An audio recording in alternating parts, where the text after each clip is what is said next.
지난 3월 15일자 오마이뉴스 신상호 기자의 부동산 관련 기사를 여러분께 전해드리려고 합니다.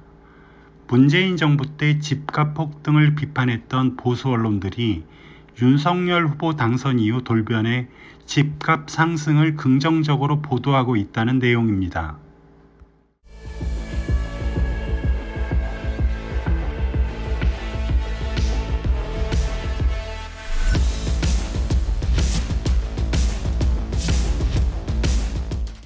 집값 폭등을 문재인 정부의 부동산 정책 탓이라며 거칠게 비판하던 보수 언론들이 최근 집값 상승을 대하는 논조를 바꿨습니다.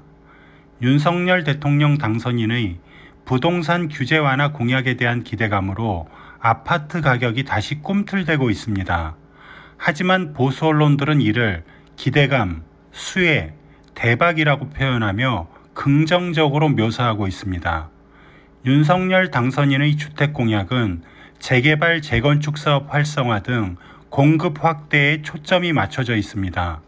역세권 재건축 아파트 용적률을 최대 500%까지 높여주고 30년 이상 노후 아파트에 대한 안전진단을 면제해주는 등 개발하기 좋은 환경을 만들겠다는 겁니다.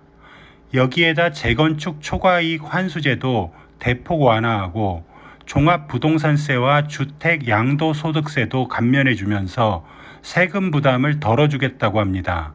이에 앞서 국민의힘 의원 11명은 재건축 안전진단을 대폭 완화하는 내용을 담은 도시 및 주거환경 정비법 개정안을 발의했습니다. 부동산 보유세 역시 정부 차원에서 부담을 추가로 줄여주는 방안이 논의되고 있습니다. 이런 탓에 하향 안정세에 접어들었던 서울 아파트 가격은 새 정부가 추진할 규제 완화에 대한 기대감으로 다시 꿈틀대기 시작했습니다. 부동산 114 주간 현황에 따르면 대선이 끝난 뒤 서울 용산, 강남, 광진, 마포, 서대문 아파트의 매매 호가가 오르고 있다고 합니다. 여의도에서는 재건축 아파트 호가가 대선 전보다 최대 1억 원가량 올랐습니다. 여의도 부동산 관계자는 선거 이후에 매수 문의도 늘어나고 있고 가격이 상승하는 추세라고 전했습니다.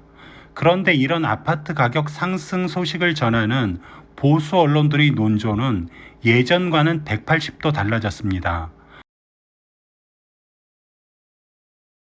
과거에 집값이 한창 폭등할 때는 문재인 정부의 부동산 정책 실패라고 맹공을 퍼부었는데 지금은 집값 상승을 긍정적으로 보도하고 있습니다.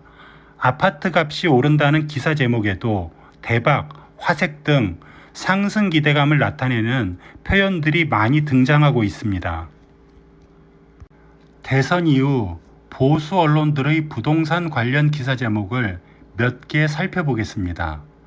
조선비즈는 공약대로만 하면 대박, 중앙일보는 대선 수혜주 재건축 품기 온다, 동아일보는 서울 재건축 단지 규제 완화 기대 반영, 한국경제는 부동산 규제 완화 기대, 이 같은 제목의 기사를 내보냈습니다.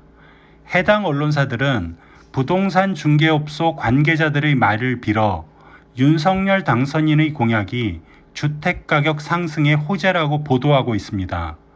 보수 언론들이 태도를 180도 바꾼 것은 집값을 안정시켜달라는 다수 여론보다는 투기 세력 입장만 대변하는 행태라는 비판이 일고 있습니다.